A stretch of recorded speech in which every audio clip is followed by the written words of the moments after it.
What's good, y'all? This is Truthus Washington coming at you with another Hoops Breakdown production.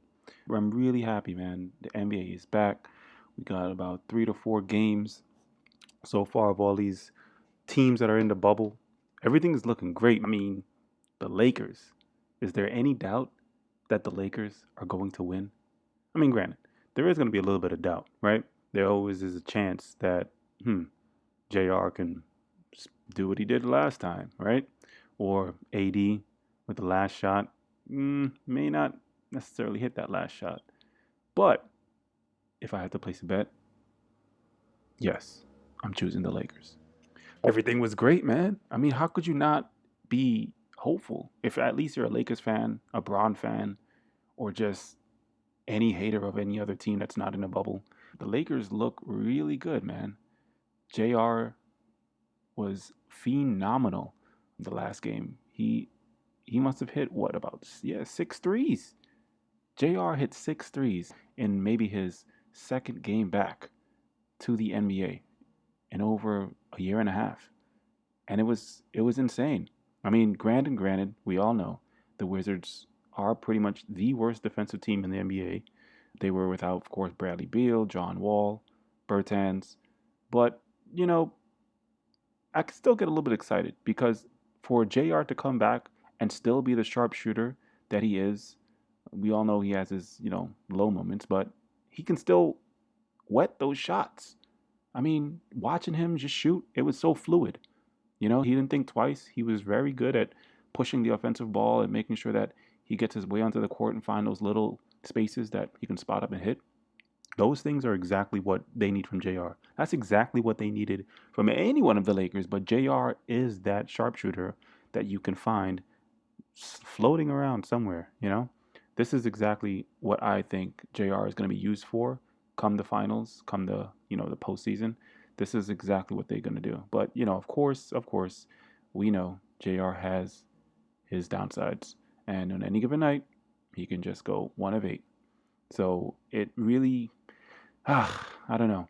It gives me a little bit of hope, but I'm still reserving all of my judgments on JR until I can see him on some more minutes, more possessions, trying to get a little bit more flow of that offense. Who else? Who else, man? Oh, Markieff Morris. Markieff Morris was out there.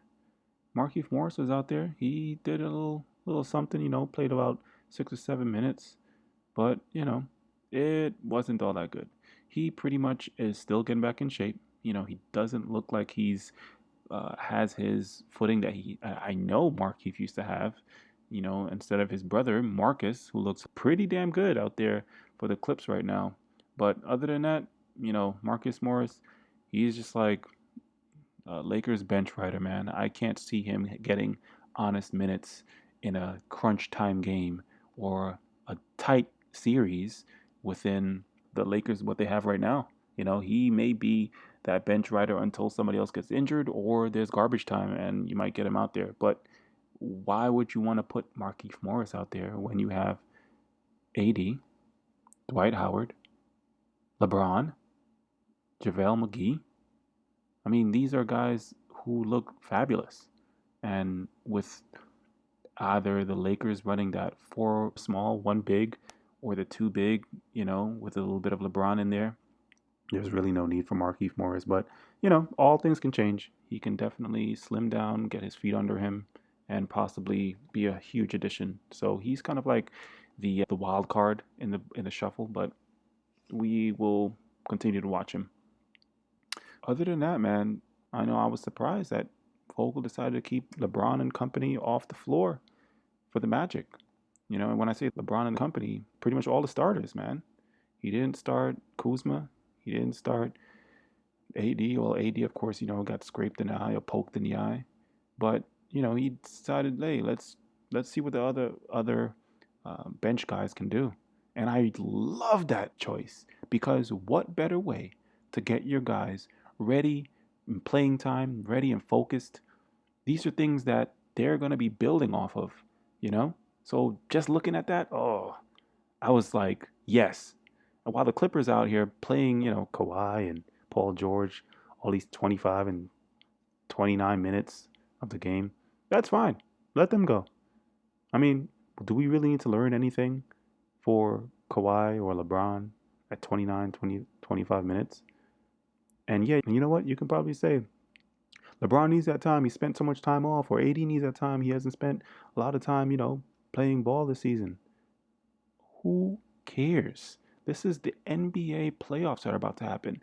There is so much riding on this that I don't even think that you're going to see a huge downside because the guys haven't played as much. They've been training. They've been running up and down these scrimmages. They're going to find a way. These guys are the elite of elite players.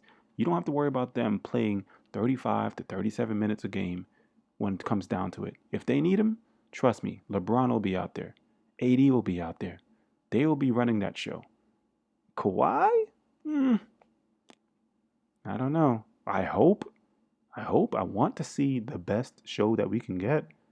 I want to see Kawhi and Paul George on the floor with LeBron and AD all throughout the game. Well, as much as they can, but I don't want to see them coming off the court, looking like the old shell of themselves. Heck no. But to the same degree, I don't know if they can last that long. That's just me. I don't know. The way I saw Kawhi being handled for their load management, a lot of people thought it was wise for Doc Rivers to do that. Me, I'm thinking there's a little bit underneath that shell. There has to be. There's no reason why you wouldn't want to go for first place in the Western Conference. There's no reason. No reason why. But they decided to pull back off of the reins when they saw the Lakers going forward, for whatever that may be. And I think it's because Kawhi is probably more injured than we know about. That injury that he sustained in San Antonio is probably still lingering with him and probably always will. So that load management is going to be necessary probably for the rest of his career. That's my take on it. Okay, everyone. This is part 1 of the Lakers preseason breakdown. Click the link below for part 2. You don't want to miss what I get into on who is the best key players on the Lakers right now, outside of course AD and LeBron. This is going to be good, man. What I get to in part 2 of this video, I haven't heard anybody break down the Lakers players like this. This is going to be good. So while you're at it, subscribe to my channel, like the video. I'll see you guys on the flip side. Peace.